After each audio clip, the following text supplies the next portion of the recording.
నటసింహం నందమూరి బాలయ్య ప్రస్తుతం వరుస హిట్స్ తో ఫుల్ జోష్ లో ఉన్నారు. తాజాగా ఆయన తన 109వ సినిమాను బాబీ దర్శకత్వంలో చేస్తున్న సంగతి తెలిసిందే. ఈ హై వోల్టేజ్ యాక్షన్ ఎంటర్టైనర్ కు డాకు మహారాజ్ అనే టైటిల్ ని ఫిక్స్ చేశారు.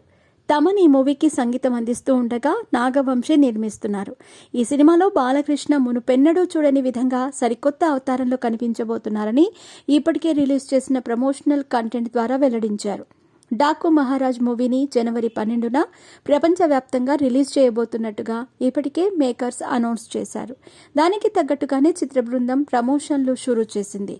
డాకు మహారాజ్ మూవీ ప్రమోషన్లో భాగంగా తాజాగా చిత్ర బృందం ప్రెస్ మీట్కి హాజరైంది. అందులో భాగంగా నిర్మాత నాగవంశీ మాట్లాడుతూ ప్రస్తుతం ఇండస్ట్రీలో నెలకొన్న పరిస్థితులతో పాటు పెయిడ్ ప్రీమియర్ల గురించి ఇంట్రెస్టింగ్ కామెంట్స్ చేశారు.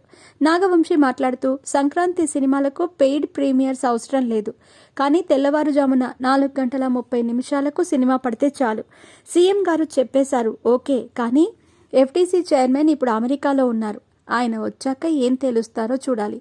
దిల్ రాజు హైదరాబాద్ వచ్చాక అందరం కలిసి డిసైడ్ చేసి మాట్లాడతాము. అమెరికాలో ఉన్న నిర్మాత, ఎఫ్డీసీ చైర్మన్ దిల్ రాజు హైదరాబాద్ వచ్చిన తర్వాత సీఎంను కలిసే నిర్ణయాన్ని తీసుకుంటాము. అదే టైంలో టికెట్ ధరల పెంపు, ప్రీమియర్ షోల గురించి చర్చిస్తాము అంటూ తాజాగా తెలంగాణలో ఇకపై బెనిఫిట్ షోలు ఉండవు అంటూ సీఎం రేవంత్ రెడ్డి ప్రకటించిన విషయం గురించి స్పందించారు. ఇక సంధ్య థియేటర్ తొక్కిసలాట గురించి మాట్లాడుతూ మొన్న జరిగింది అనుకోని సంఘటన. ఏ నిర్మాత గాని హీరో గాని అలా జరగాలని కోరుకోరు. మా వైపు నుంచి అన్ని జాగ్రత్తలు తీసుకుంటున్నాము అని అన్నారు. మరి సినీ పరిశ్రమ ఏపీకి తరలిపోతుందా అనే ప్రశ్నకు స్పందిస్తూ ఆ వార్తలను అవాస్తవం. నేను చాలా డబ్బులు పెట్టి హైదరాబాద్లో ఇల్లు కట్టుకున్నాను. అక్కడికి వెళ్ళి ఏం చేస్తాను? పవన్ కళ్యాణ్ ఏపీ ప్రభుత్వంలో డిప్యూటీ సీఎంగా బాధ్యతలు చేపట్టిన తర్వాత మొదటి సమావేశంలోనే ప్రభుత్వం తరపున సినీ పరిశ్రమకు అన్ని రకాలుగా సహకరిస్తామని చెప్పారు.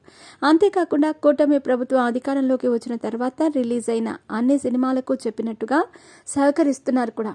ఏపీ ప్రభుత్వం నుంచి సినీ పరిశ్రమకి సపోర్ట్ ఎప్పుడూ ఉంటుందని అనుకుంటున్నాము.